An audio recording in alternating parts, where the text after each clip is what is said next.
Hi, my name is Shani, and welcome to the Experienced Designers podcast, where we explore the human experience, what it is, and how we might create better ones for ourselves and for others. It's easy to believe sharing leadership should result in chaos. That what we know to be self-led organizations are automatically messy and unstructured, when in fact, the opposite is often true. In this episode, Mette Aagaard joins me to share her wisdom on what it really takes to challenge and transform organizational paradigms. With more than 30 years of working with organizational change, culture, and employee engagement, and facilitating implementation of sociocratic principles, she certainly has a lot of treasures to share. Enjoy. Welcome to the Experienced Designers, Mette. Thank you. I'm really excited to have you here and to dive into this conversation together. I know you've spent a really big part of your career working with what a lot of people call self-led organizations, but I know you did a really beautiful kind of a tweak or reformulation on that and call them spaces of shared leadership. And that's a pretty unique setting. So before we go into even exploring what that is, I'm very curious about that mission of yours and what made you choose that. Oh, so it's a long story, but I'll try to keep it short. So I think it's a mix of two things. One is what I would call like consolidated frustration. So both from a long work life, so both as an employee, as a leader, and also in a specialist in the area of organizational life.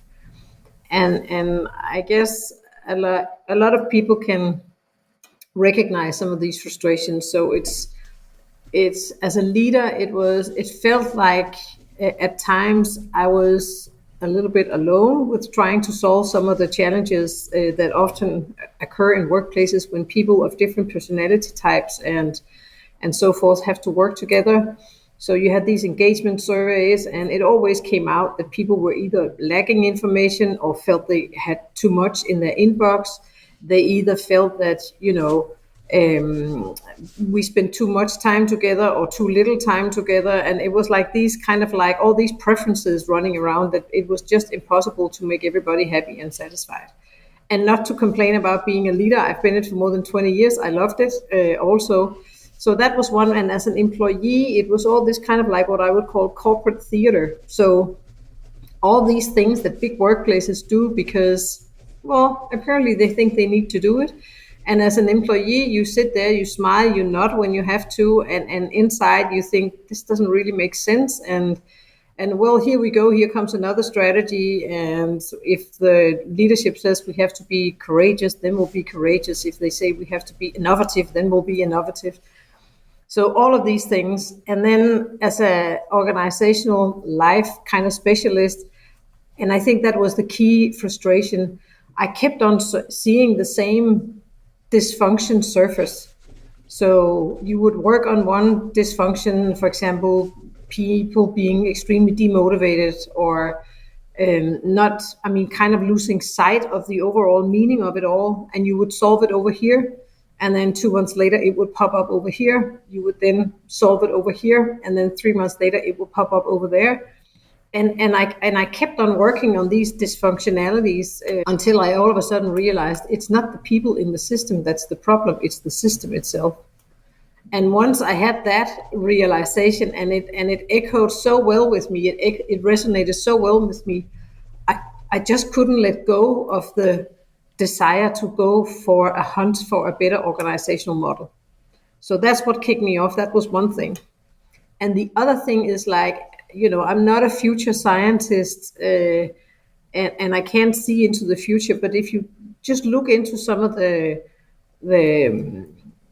tendencies in our society, I think if you look into the future, what's coming at us, and then you look at this organizational model, it just doesn't fit. I think it was an urge to kind of use my knowledge and experience in the attempt to design something better for the future.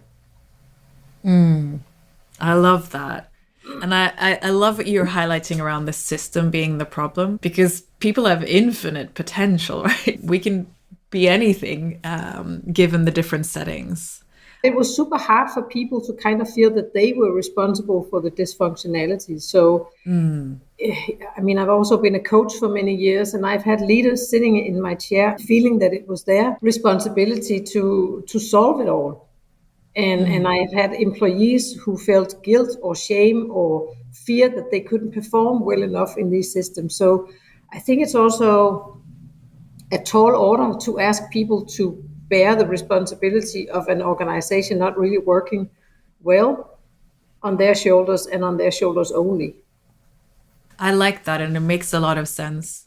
I always see it as a parallel thing because we are at the same time as we are in the system, we are the system. There's this saying like, if you're in traffic, you are traffic. So it's a little bit of both. And I completely have also observed what you're saying around this, the responsibility and how it has such a negative impact on us, especially when we actually get responsibility with no mandate to change anything. So then we're kind of paired with this impossible kind of friction that just results in a lot of frustration. I think that's a key point that you're pointing to, Shani, the whole difference between delegation and getting the mandate. It's like I so often when I work with this, especially in the initial phases, when I speak to groups of leaders, they would say, "Oh, but we already delegate a lot." And to me, the difference between delegation and having a mandate is when you delegate the right to make the right decisions. But when you give people a mandate, you actually delegate the right to make the wrong decisions also. Because in my experience, I've seen a lot of leaders, including myself, to be quite honest, delegate responsibility to a team, but the second they make a decision that A, you either do not agree upon, or B, leads to some kind of a flaw or a mistake, all of a sudden the delegation disappears and you centralize, you pull back the responsibility. And people know that. I mean, we are pretty fast in spotting these kinds of patterns and dynamics. So when people say, I'm going to delegate the responsibility to you, we all go like, right. Up until the second I make a decision you don't like, or if I make a mistake, which we all do. So to me, not the whole idea, but an important part of this is to say, if you want to make communities of employees work well together, you have to also give them the responsibility, of course, to make the right decisions, but also to make the wrong decisions. And when they make the wrong decisions, to find out how to mitigate. And that's not the same as delegation, at least not how we have seen it played out. Amazing. I love that distinction and just that nuance of, and as you're saying, how we often also pull back on the right to do something as a consequence, almost like treating adults like children. Even though I think actually we do give children a chance to make mistakes and try again more often than we might do with adults in a work setting. And it's important to emphasize that this is not the same as saying, okay, but then we don't care and we just let go and people can make a ton of mistakes. And I don't, that's not the point. The point is that the fundamental belief behind shared leadership is that every person is responsible and would like to make a contribution and prefers not to make mistakes. But I think in the world we live in, it's just mission impossible not to make mistakes. So when we do make mistakes or make the wrong decisions or try out something that doesn't lead to what we thought it should, then I would like to be given the opportunity to correct my wrongdoing. And I think it's the most respectful way of treating each other is to say you ask me to do something and I don't do it the right way. I would love to prove to you that I can see that it wasn't perfect and that I can correct it and then deliver it to you. That sounds like shared responsibility, I think, as opposed to what you're saying, or just sharing the right to make a decision. Because sharing responsibility is sharing it both for good and bad. Yes, it's important. I would love to like dig deeper into this with you because, of course, like I can really empathize and share a lot of your kind of views on the broken system. And So, what is this better shape of shared leadership? What does it actually look like? I mean, one thing here we talked about delegating the responsibility in a different way, but what else? How to make a very long story short, Shani. I think when you asked me, it actually the when I draw it, and I'm not a very good drawer, but I usually draw and a lot of people that work with this do draw the traditional organization as a triangle, and the one with shared leadership as a circle. And I guess it derives from, well, I don't know, maybe it's from sociocracy that talks about circles. But if we were to keep to that image, I think at the core of shared leadership is the focus on teams. So rather than individuals and rather on leaders as such. So the aim of shared leadership is actually to make teams work as well as possible. So we're basically leaning into everything we know about what is needed in order for collaboration to work, what is harmful for good collaborative communities. How do we make sure that we find a balance between making sure that people thrive while at the same time we have progress towards our shared aim? And that's at the core of shared leadership. And it goes also to speak to a myth that I very often run into, that if one person doesn't decide, then no one decides. And that's not the point here. So the point is to set up an organizational design that makes it possible for teams to decide together. And it's not the same as nobody's deciding. It's just that we are sharing the responsibility, we're sharing the leadership for the tasks that we are giving a mandate to have full decision power over. I guess that's the short version. That's the short version. Well, we're going to go into a little longer version. I've heard you speak about something that really resonated with me, and I would love for us to unpack it a little. I've heard you talk about decisions based on consent instead of consensus. Mm-hmm. Can you unpack that for us a little? I would love to, and I would say I would also wish I had come up with that, but I have borrowed it again from the Sociocratic toolbox. So let me first explain what it is, and then why it makes sense in terms of a different organizational design. So the difference between consensus and consent is that consensus-based decisions are based on all of us pursuing our own preference. So a consensus-based decision is based on you and I coming to a point where we agree, where we both can see that our preferences have been addressed. That leads to a lot of power struggle. So let's say you and I are in a team together. You have opinion A. I don't think that's really a good idea. I mean, I would never have done it that way. It's my experience tells me that, I've tried this before. It doesn't work. It's just a bad idea. I wouldn't like to do it. So I will start arguing for point of view B. And then you would go, no, that's not, give me a chance to try this out. And then you and I will start campaigning for each our point of view. You would try to see if you can find allies among our team members. And I would do the same, because we both know that if we can't get to agree, it might come to a vote. And for that, we need our allies. So you can see there's a risk in these kind of decision-making structures that we will polarize.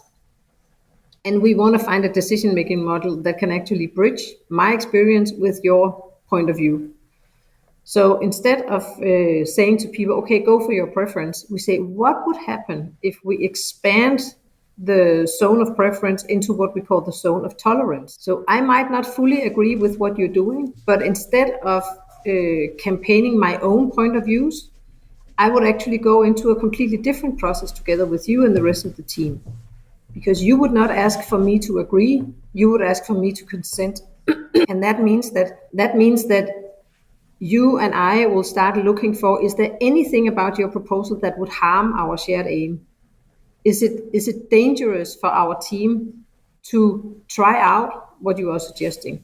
And that's a different question. So you're not asking me to say yes, you're asking me to help you figure out if there's a harm in what you're proposing.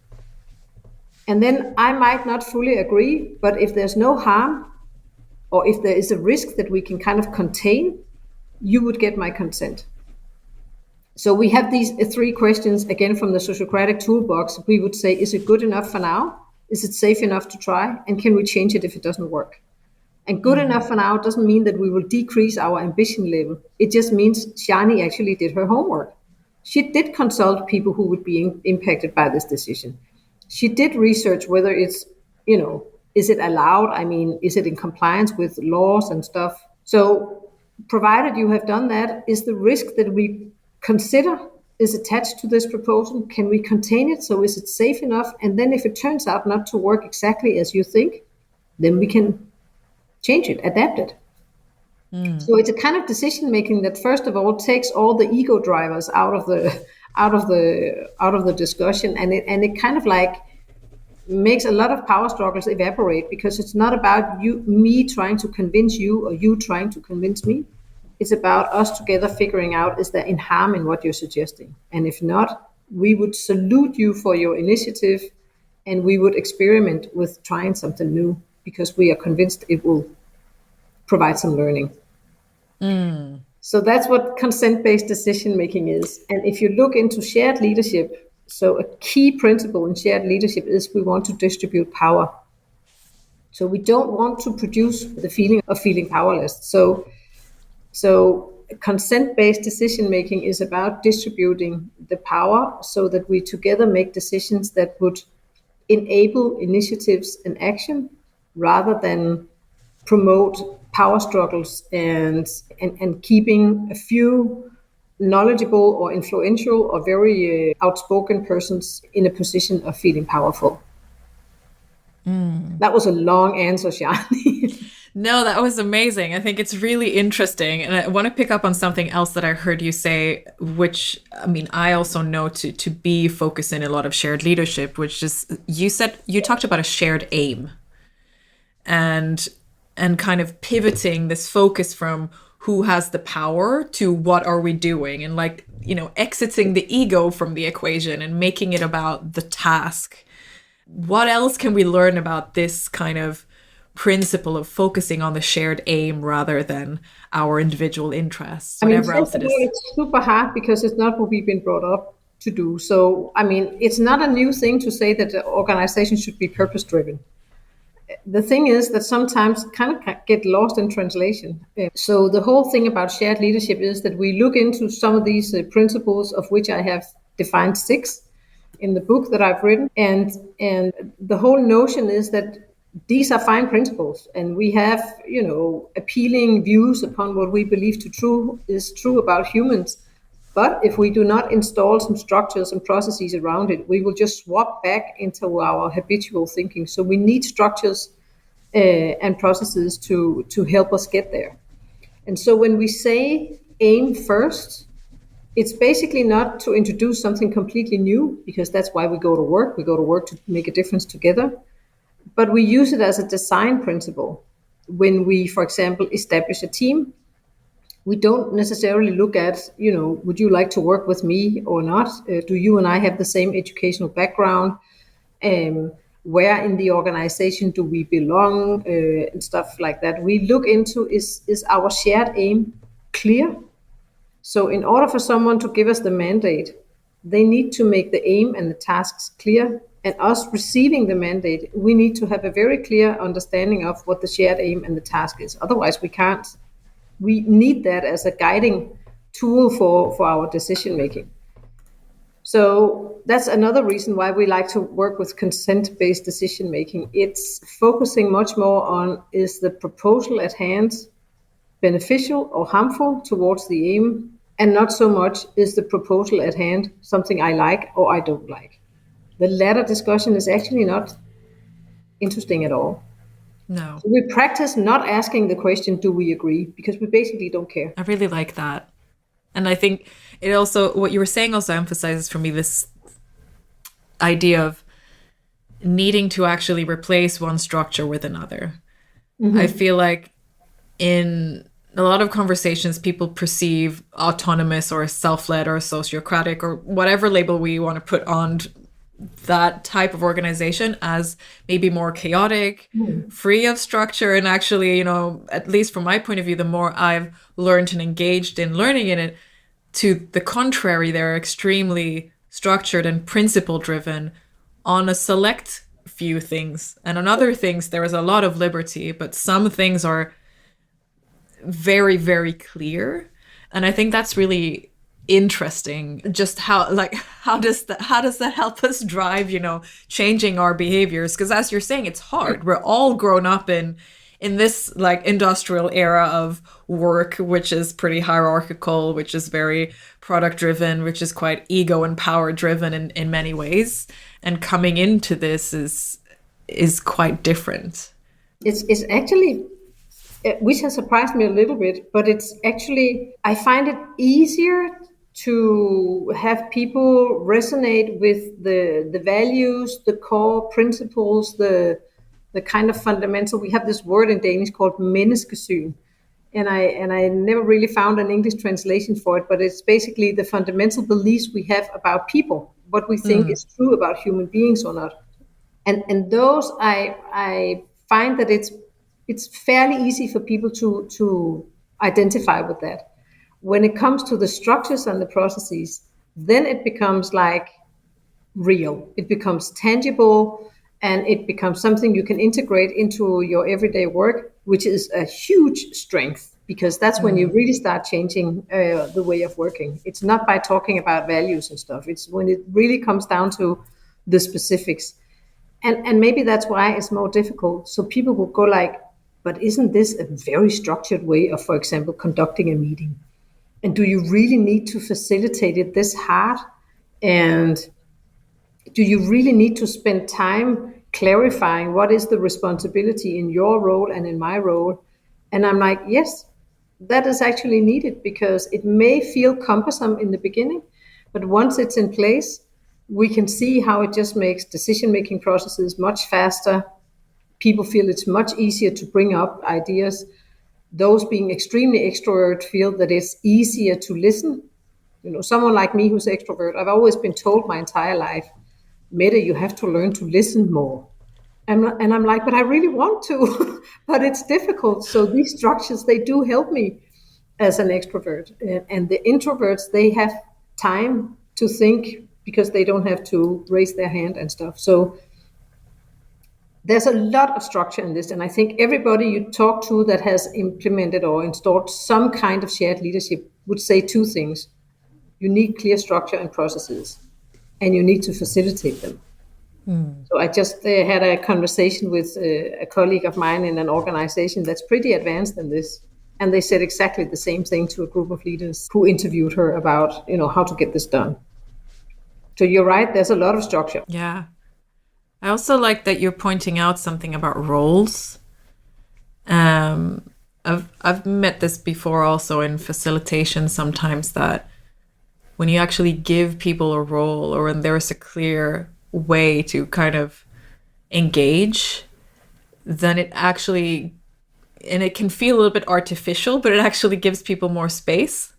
Yeah. And a little bit more clarity on what to expect and how to manage situations. And I feel like that is similar to what we just talked about before. It just kind of helps us shave off this like personal ego or fear, or should I take this personally? No, this is the process that we're all engaging in. So there's actually space to make it about the task. Yes. And when you talk about space, I would say the informal space is something that a lot of us like. It has this image of being a place where it's easier to relate to each other, to just go with the flow and see where the energy takes you and so forth. So it's hyggelig, as we say in Danish. It's a cozy place to be for a lot of people, and we feel less restrained by this informal space. The problem with the informal space is that a lot of things become implicit. So for example, as a newcomer into a team, it's really hard to figure out what are the unwritten rules here. And how do you actually make decision making, and what happens between, where there's a lot of informal decision making going on. So people come prepared, and maybe they have already made a decision before they enter the meeting. Who should I talk to? And can I sit in this chair? And am I allowed to ask questions? And all this is going on inside people who haven't made up the unwritten rules. So the informal space carries with it a huge risk of dividing the team into the powerful and the powerless. And that's exactly what we're trying to avoid with shared leadership. We do not find any meaning or any sense in putting people in a position where they are powerless, because without power, you can't act. And that's what we want us all to do as employees. We want to be able to act upon what we see. So the informal space, yes, it might be nice. And we can have a lot of informal spaces. But when we conduct shared leadership, we don't want the space to be informal. We want it to be formalized to a pretty high degree. And that's to avoid informal hierarchy, interpersonal power struggles, too high a fear level because of fear of being excluded by saying the wrong thing. So there's a lot of things in the formalized way of working together that kind of calms down the nerve system, because I know when I go into a meeting, and if you are the facilitator, I know exactly what the process is going to be. The decision making is completely transparent, and you will help us as the facilitator to make sure that what we talk about is what we are supposed to talk about, and not having someone hijack the whole agenda by having some preference and being very outspoken. So yes, a lot of structure and a lot of processes on governance, not on how you solve your task. That's where your experience and professionalism and so forth come in. But on governance, we have quite some structure. Yeah. Which is good, so much, right? Because then anyone can get started. It's there. The toolbox is there. it's there, and you can distribute, so you can share the leadership, of how it works. I love that. I think it's amazing. And I'm curious in kind of two directions. I'll start with one. One thing that you've spoken about a lot now is the relationship with power. I would love to dive into that a little bit more, because I think our current paradigm is a quite unhealthy relationship to power. And I'm curious, what are your observations on that, on these like power struggles and relationships? Careful now, it's my favorite topic. Go for it. So, no, I think if to start with the existing paradigm, let me start in another place. So first of all, power will always be in the room as soon as we become a group or a team. And I stumbled across a piece of research which dates back to 2016, where a group of scientists, they set out to figure out, why is it that people reach out for power? Why is it that we crave it? What is the driving dynamics behind trying to get power? And what they came up with made so much sense to me. So they basically asked the simple question, do we want power because we want to have power over others? Or do we want to have power because we want to protect our own autonomy? And the research indicated the latter, which makes a ton of sense to me. So we all need power in order to feel that we are, that we have some kind of autonomy, and autonomy equals control over our own life at like a deeper level. So therefore we know power will always be in the room, and we completely acknowledge that. So here's where we kind of go each our way, because in the traditional hierarchy and in the industrial way of thinking, there's like, as if you dig deep enough, you can find that there's a fundamental belief that people given power will manage and hold that power in an ethical way. I.e., so if you are at the top of the pyramid and you are thereby granted a lot of power, we believe that you will serve the shared interest. You will focus on the aim, you will use your power to do what's best for the majority of the people and the shared aim. I think I don't need to say anymore. We have enough cases to prove that there's a huge risk in believing that.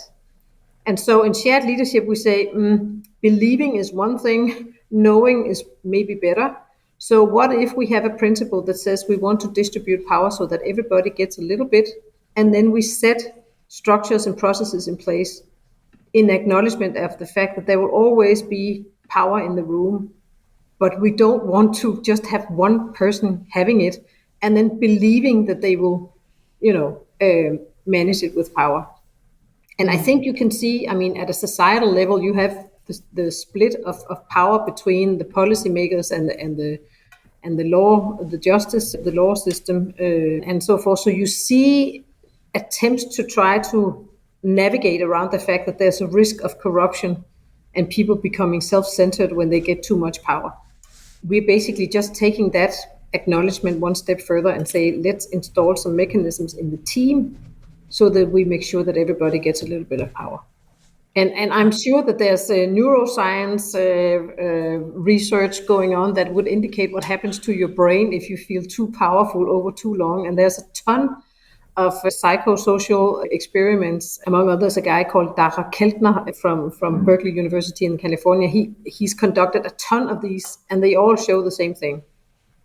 It's unhealthy to have too much power, and it's unhealthy not to have anything. So why don't we go for a distribution of it? Yeah. That is really interesting. I think what arises for me as I'm listening to you is, I mean, I think both you and I have seen these power struggles occur in our corporate careers or in our just organizational life. But also knowing that you work with implementing different types of structures, and how are these new structures then met perhaps by people who have power? What happens? The interesting thing is that it both, I mean, of course there's a challenge in it if you are already a leader at a certain level where you are, because of your position, given power.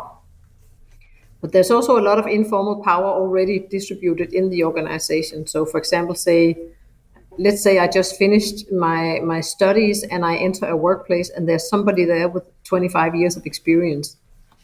Already there, you would have like a power difference.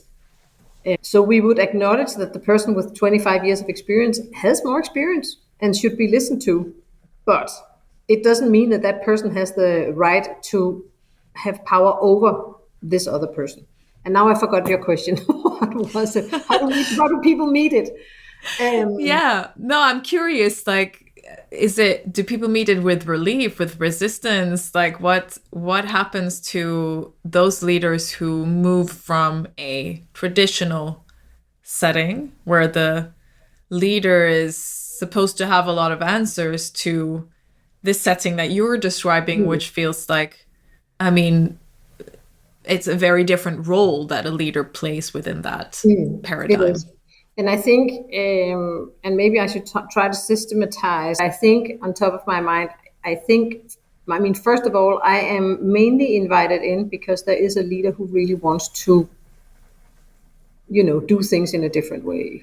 There's a lot of assignments and polarization that comes as a consequence of the existing model that they don't thrive with. And most leaders want the same as the employees. They want to have a strong collaboration. They want to make a difference in this world.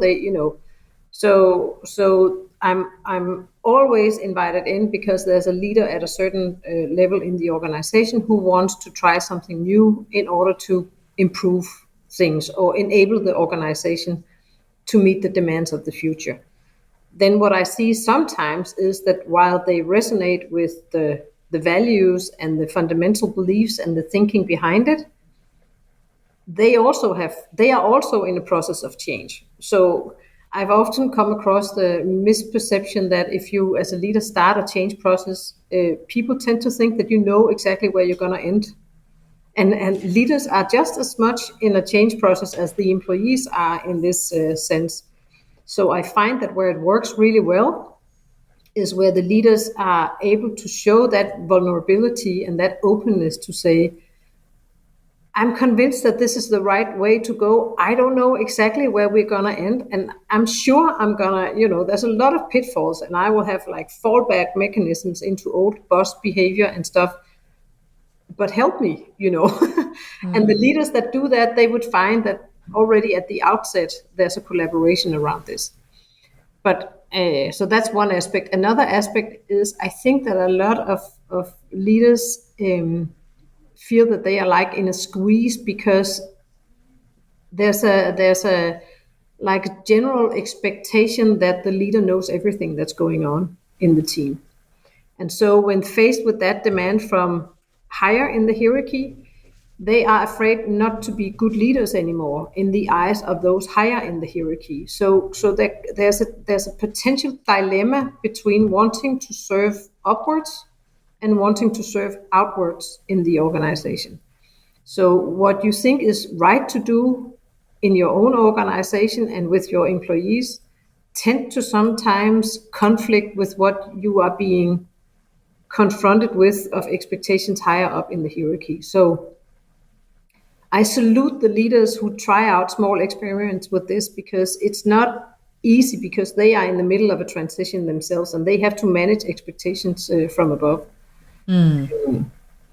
So I usually recommend that if you go into this transition, and maybe we can come back to how you start, but you start small. I would say when you go into this transition, there needs to be a room for dialogue with the employees, but there also needs to be a room for dialogue among the leaders in terms of how does this challenge me and my deep story about what makes a good leader. Yeah. You know, can I live with the fact that if someone asks me about a detail, and can I live with the fact that I might have to answer I don't know, or I'm not in control of this. Can you live with that? So there's a lot of dilemmas, but I think what drives the leaders that I'm working with is the fact that they can see that the existing model is broken, and this somehow makes sense, and then they can live with the fact that it's fun, it's encouraging, and it's difficult at the same time. Yeah, I mean, good things don't have to be easy. Not at once. No, no, definitely not straight away. But I'm curious to go down the door that you opened of like, how do you get started? Because I think it aligns with another question I have left from a little bit earlier in terms of what are actually the structures that you start with then? What can you actually do? Because I know also you work in a big context of a municipality. I think it 8,000 employees. So it's not a small organization by any means, and a pretty complex one at that, because a municipality is a pretty wide range of different types of people and different kinds of services. So I can imagine that, that's his own set of challenges. I think I'm very curious to go down that kind of road the path that you opened up, and just reflect a little bit more on how you get started, but then also what do you get started with? What are kind of the legs that you stand on? Yeah. So it's true, I have been employed within a municipality for 2 years, where I had one of my main tasks was to develop and integrate a version of shared leadership that could work in that public sector, diverse, complex organizational setting. But I'm also working with organizations that consist of only 8 people. So, it goes with the big ones and the small ones. So how to get started? I think that you have to check out first at least 3 things. So one thing is you have to know why you want to do this. So installing shared leadership is never a purpose in itself. It's something we want to do because when we look at our organization and the things that we have to do as an organization, and we look into the future trends, then it doesn't. I mean, you have to somehow feel that the existing organizational format doesn't allow you to meet the demands in the future. And you may not be 100% convinced, but you should have kind of like a fundamental belief that we need to do something different, and that why needs to be clear. So that, of course, has to do with strategy work, but that's super important that you can tell, because it's not going to be easy and it's going to take a while. So you need to be fueled and motivated by the overall purpose of getting this done. So that's the first thing on your checklist. The second thing on your checklist is to make sure that the values and the fundamental beliefs in shared leadership resonate with you. Because it is so motivating, in my experience, to work with this when you have this really belief that, yes, I do think it's important to distribute power.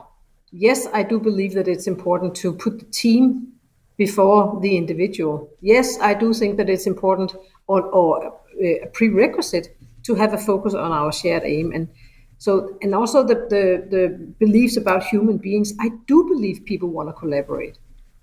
I do believe that people thrive with being shown trust and being recognized for their positive intentions. So check out, I mean, you don't need to love all of them, but you need to at least be able to identify with them. So have a clear why, make sure the fundamental stories and values resonate with you, and then make sure you're not alone. Because it's really hard to do if you are completely alone. So you may start alone, which is how it often happens, but fairly soon in this journey, make sure that you have someone to travel with. Because the whole idea of shared leadership is that you shouldn't do it alone. So you might as well start out from the onset, by making sure. So that's what, kind of 3 things on your checklist that I would advise people to do. And then I would dive into, so what is shared leadership? I mean, then that's the fundamentals. And then in order to start preparing, I would dive into, so what is shared leadership? I mean, read some books or listen to this podcast or see if there's some training available. Or you could look into the Sociocracy toolbox. There's a lot of specific tools down there that could be useful. And then I would start, assuming I'm a leader, I would start out by acknowledging that if I'm going to get this to work, I need to not be the one that facilitates the processes, because it puts too much power in my basket. So I would focus on the facilitation skills. How can we build these facilitation skills and the appreciation of the fact that we need someone to facilitate our processes. So that goes to like 3 things on your checklist. Start preparing by getting to understand what it is and develop the competences to do it. And then you're ready to go. And then I would advise you to start specific. So don't start by changing the entire organizational structure. That's what we often do when we make organizational changes. We make a new organogram. There's too many confusion costs related to that. So don't go there. Start with the processes and start small, start easy, and go slow. Yeah. So find a task that enables you to have a clear aim, establish a team around it if you don't have it already. Start with maybe 1 or 2 teams. And don't choose a task that's too complicated or has too many stakeholders involved or where there's too many emotions involved. I mean, don't start with the salary negotiations, for example. I mean, don't go there. And then start easy, start small, and go slow. And then you will build the confidence and a deeper understanding of what these processes and structures actually, what are the benefits associated with it.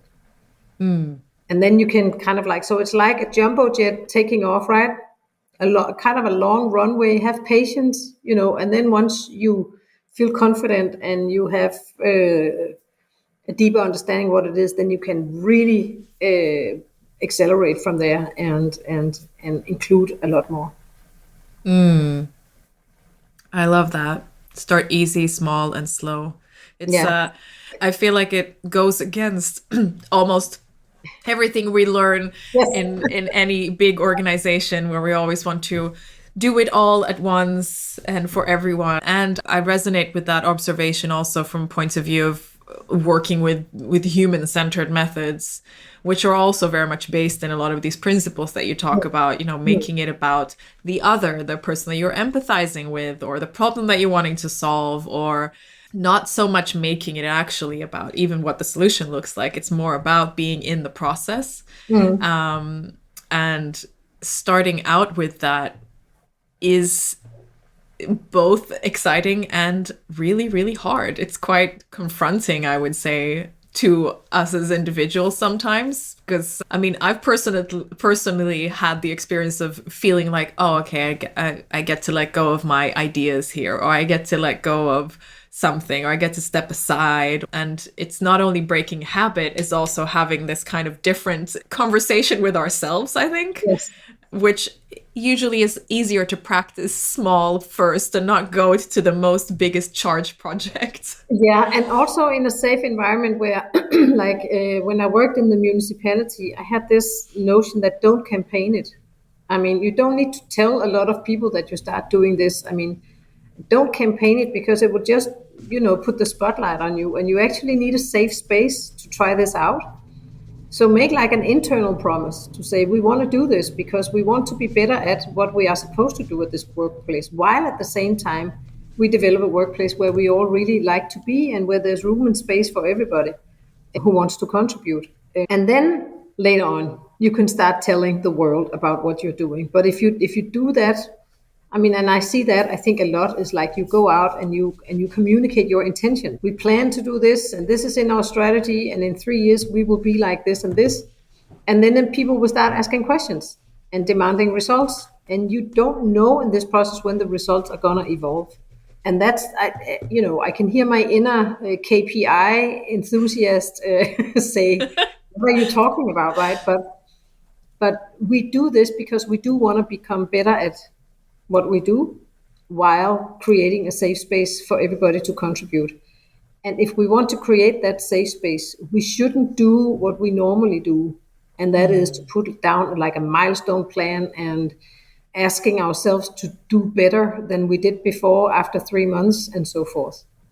So let go of that kind of thinking, and then have a fundamental belief in the fact that if we can do as well as we do now, or even better, then that's our purpose, but we need time to get there. Yeah, I really like that. I remember reading a few years ago, I was reading about, I think it was Deloitte, but I might be mistaken, that had created a training center where you could go and practice certain skills.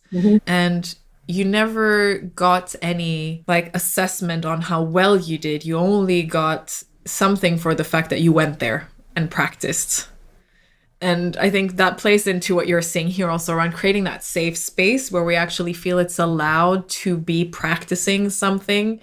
And yeah, I mean, even I feel like a lot of this conversation has revolved around things that differ quite a lot from the norm. And even this that you're saying, like, don't show intent, show results. Like when you have results, tell the story about those instead, kind of. At least that's what I heard. And I think that is also something that goes against, what we're used to of like, do you have a change management plan? Are you building engagement? And I can very much relate, because I also sometimes find it's like, well, if you're working really closely with people, so as soon as you communicate, you create expectations. And then you can create disappointment as well. And then you might create a lacking desire even to do something. It's also about, for who are we doing this? Is it to prove that I was capable of making a fantastic strategy so that I can prove to the world that I made a strategy and I made a plan and we follow through as we plan to do? Or is it to basically strive for an organization that's, is better at doing what it should? And so it's a learning organization, and it's a high performing organization, with this caring, inclusive culture. That's the aim. And so we don't want to deliver results at any cost. So there's like also this kind of like, to use a cliche, but there's this kind of like sustainable or regenerative intention behind it. And that is to say, there's a lot of things we want to create in the process. Stronger collaboration, fewer ego drivers, because we believe it's a pathway to delivering better results. And that takes time. And we will make flaws and take detours, and we need help to get back. And there should be room for that, as long as we are gently and caringly, but persistently wanting to see slow progress. Slow. Slow. Yeah. Well, slow that lasts. I really like that you're bringing that up. I think that the way the world is and the way our structures are set up, it's a lot of change and progress for the sake of progress and making that visible, but whether or not it lasts is kind of secondary. And I really like that this is a take that is more grounding almost. And I think you also came back, for me, like I was hearing this reminder of where you were talking about, in Danish, it's the word, in Swedish it's the same, människosyn. So it's like our underlying assumptions about humans. Yeah. And I find that I question those a lot when looking at current structures. The way we kind of treat people like children, we act as if we can't trust them, we act as if we're assuming that they can't do a good job. And to your point in the beginning, sometimes we're pushing all the responsibility out on people, but we're not taking any responsibility also for the system actually meeting them with the right context and being built on the right assumptions, which is a completely different story. Yes.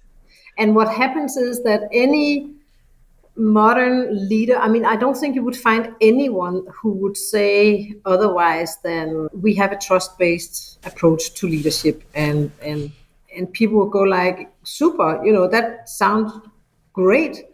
So how about all these control mechanisms? And how about all these, reporting requirements? And how about all this micromanagement going on? And how about you taking away my power when I make a decision that you don't like? Or, so it's and what happens then is that you basically develop or produce cynicism. And that's, I find to be, I've seen it so many times that.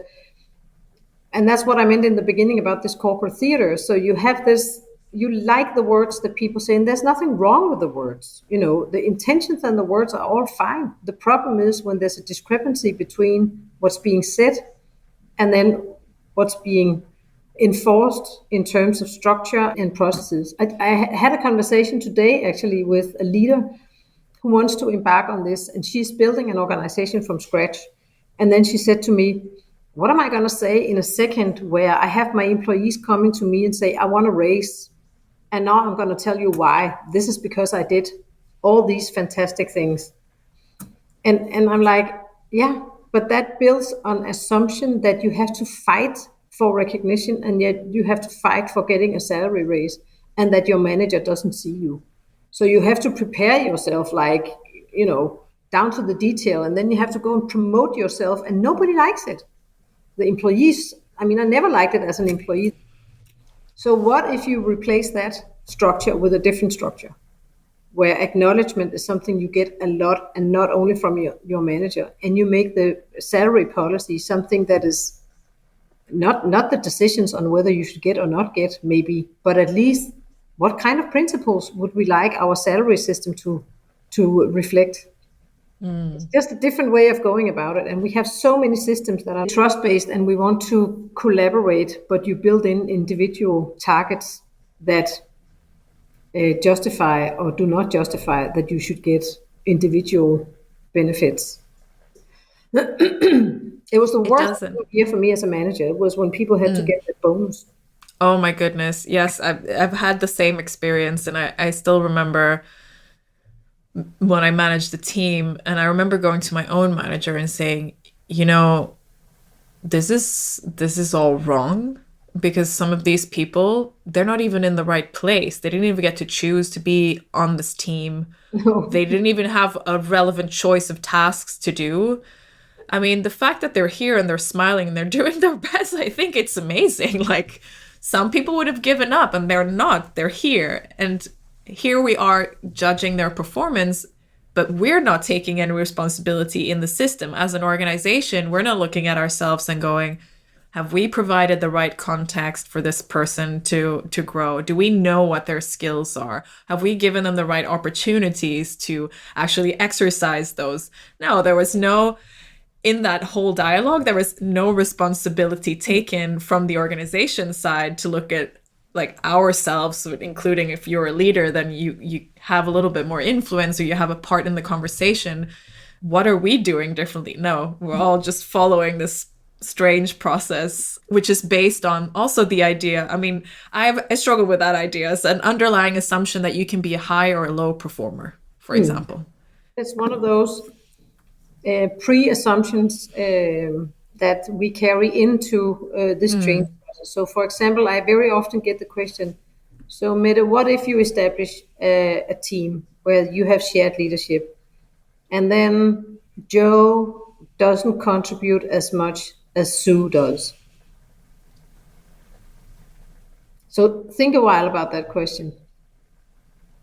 Does Joe need to contribute just as much as Sue does? I mean, what if Sue is in a position in her life where she has the energy and the motivation, and maybe she has the time to work a bit more?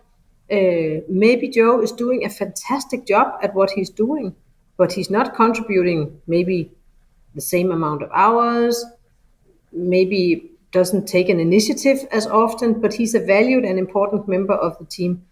Why do we need to contribute the same? Isn't it part of being a diverse team that you have some who contribute a lot and some less? And I mean, so what is the problem in that actually? And I think I mean, I love it when people come to me with these kind of questions where like, okay, there's an underlying assumption here that we need to bring to the surface. So what is the underlying assumption? The underlying assumption is that it's unfair if I get the same salary as you, if I do more than you do. Or what is it? I mean, let's explore that together. What is it that, why does that create fear or uncertainty or a sense of unfairness if we do not all contribute with the same? And if we have scarcity of workforce, we need to welcome everybody who can contribute regardless of how much they contribute. So let's welcome everybody and then figure out what does it take for us to contain or to have a team where we do not all contribute with the same. Isn't that the whole idea of inclusion and building a more human workplace? So I always find it super intriguing when people, when they ask these questions, there's always an underlying assumption that's like, maybe we should bring that to the table and investigate it a little bit more and say, does this fit 2024 or where does it come from?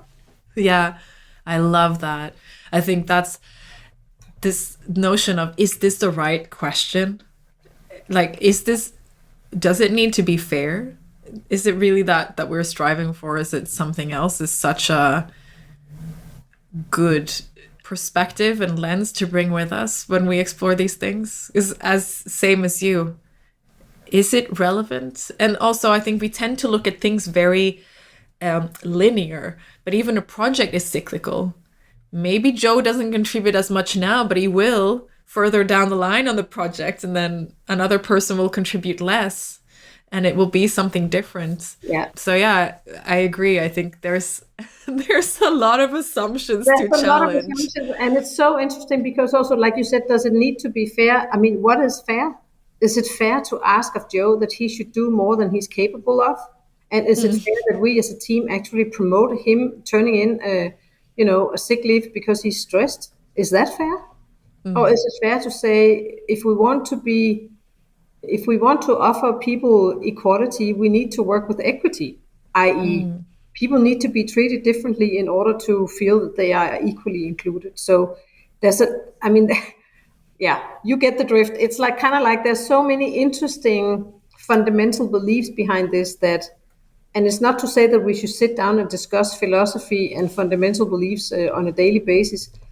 But if some of these assumptions surface and they turn out to be like a barrier for us moving forward with this, and they're really valid questions. So I salute people who bring them forward because it's like thank you, because you are basically phrasing what's maybe inside a lot of us, and that stands in the way for us building a much better structure and a much better collaborative environment than just reproducing the fundamental beliefs from the old system that we're trying to. Yeah.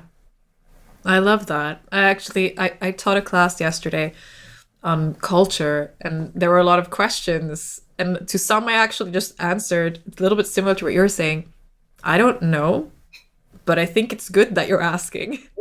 And probably you should ask it in your team, and maybe you can agree on something and you can surface an assumption that you want to challenge, or maybe there isn't, here's the universally right solution to fairness in terms of contribution, but perhaps you can agree in your team what fair looks like to you, or, whatever level that needs to be. So yeah, I guess, maybe not a fully philosophical conversation, but I think it's good to have them. No, and also, again, it goes to show that you need someone there to facilitate that discussion, because otherwise, one, it can go on forever. Two, it doesn't lead to anything. No. So it would be, but there has to be a purpose of having that discussion. So take the leader I talked to early on today. She kind of came to the realization of saying, but she mostly wanted was for the employees to say in a couple of years that they felt that their salary system was fair. Okay, so if that is the intention, that you want the salary system to be fair, then you can start exploring what does fair mean in terms of a salary system. How do we, and it doesn't take away her it's her responsibility to make sure that there's a salary policy in place. It's her responsibility to make sure that if some people feels that it's unfair, that that's being dealt with. So she's not just letting go and saying, anything goes, but she's inviting the team in to have a discussion around the fact, okay, if this shouldn't be everybody fighting for their own right, like this, not looking at the team and knowing that it could be a negative impact on the relations in the team. We don't want that. We want something different. Let's try something out. If it's good enough for now, safe enough to try, and it doesn't work, we can change it later. So it's just important to emphasize that if you want to take these discussions, you need someone to facilitate the discussion. Yeah. And you can't just delegate a responsibility to no one. No.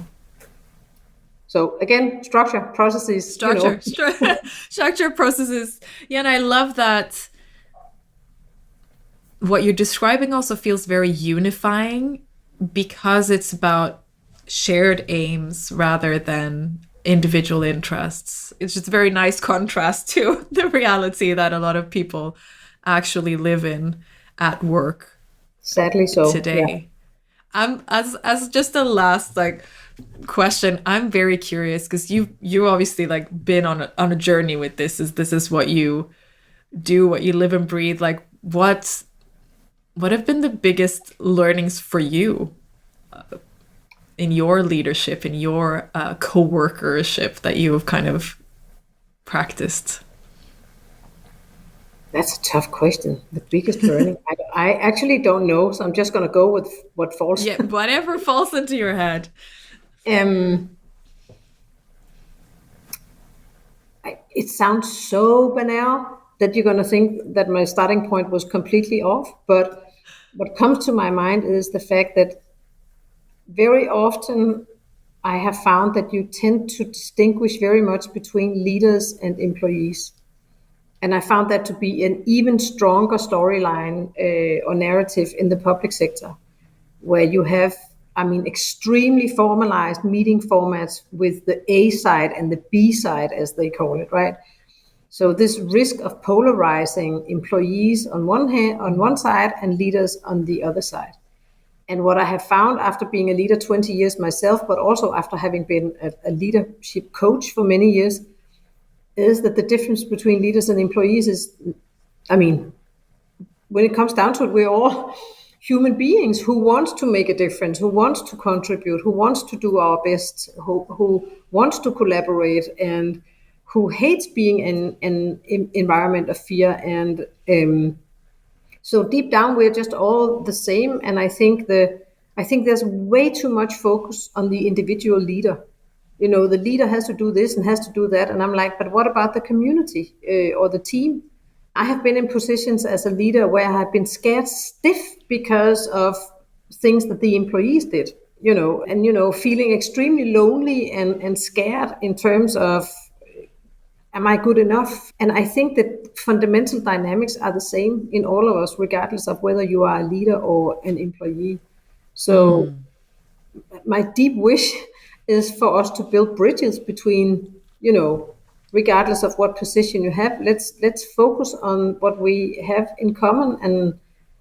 And I am not naive. I have been in corporate life for more than 30 years. I know exactly how it plays out. But this is a value and a fundamental belief that is guiding me in my life. And I found it sometimes to be really difficult because employees would expect something else from me, which I found terrifying. So I guess my key learning is so banal, Shani, that, we basically all want the same thing, but the structures are preventing us from building bridges. And that's why it's so meaningful for me. I don't think that sounds banal at all. I feel like that's been an observation of mine too. And it takes a lot to preserve that view. It takes a lot, and what we have seen in Denmark is that young people don't want to take on leadership positions. because they know it's not a nice job if you're isolated and there's the A side and the B side, and why go through all the hassle. So I think we have to calm down on the focus on the individual leader and then zoom in on the team and figure out what does it take for a good team to work. And it's so much more interesting and much more valuable in terms of work life, but maybe life in general. Yeah. I share in the observation. I think a lot of what leadership looks like today is also very much based in these in this industrial idea of like surveying work and being the one who has the most competence and all the answers, as we've spoken about, and that's simply not true. It's just we're all like a little piece of the puzzle, but it is a hard notion to challenge. So I definitely salute you for doing so. And my very, very last question to you is, if somebody's listening to this and their fingers are like itching a little, and they're like, I really want to get into this more, what is something, maybe something that they can practice for themselves, or something to read about or get curious about? Where do they start opening up doors for themselves? So if you mean in terms of action, I think it's hard to start doing stuff if you don't understand the whole, the whole foundation of this. But if all of what you and I have talked about in the past hour makes sense, and you really want to get going with the distribution of power and looking into how can I get my team to work better, there's one single trick that is also, again, so easy, but turns out to really add to psychological safety and team collaboration. And it is speaking in rounds. So just having a facilitated meeting where you ask people in turn, what is your point of view? Do you have a question? Ask people not to raise their hand and ask people not to interrupt. I mean, just that simple notion. Of course, it requires that someone facilitates it. But I mean, dividing speaking time is just a huge contribution to psychological safety and to forcing people to listen to each other and inviting people in who might be a little bit more hesitant in sharing their point of view. So start with that, and then I'll see you out there. And if you want to train how to become a facilitator, that's what I do also. Right now, I only have courses in Danish, but if there's enough people who want to do it in English, I will make it in English. Amazing. It's a demand-driven process. It's a demand-driven process. Yeah, slow and small, and in the pace of what you're encouraging. That sounds amazing. I love that piece of advice. So, taking turns, listening, giving space to others sounds really, really amazing. Thank you so much for sharing all your reflections and wisdom. Thank you so much, Shani, for giving me the opportunity and asking relevant, difficult, and engaging questions. So I enjoyed it. Thank you. Thank you. Thank you for listening as we spoke about what it truly means to share leadership and distribute power in an organization. I hope this episode brought you some perspectives and useful new tools to take into your everyday. And if it did, please share it with us or send it to a friend who could benefit from it too.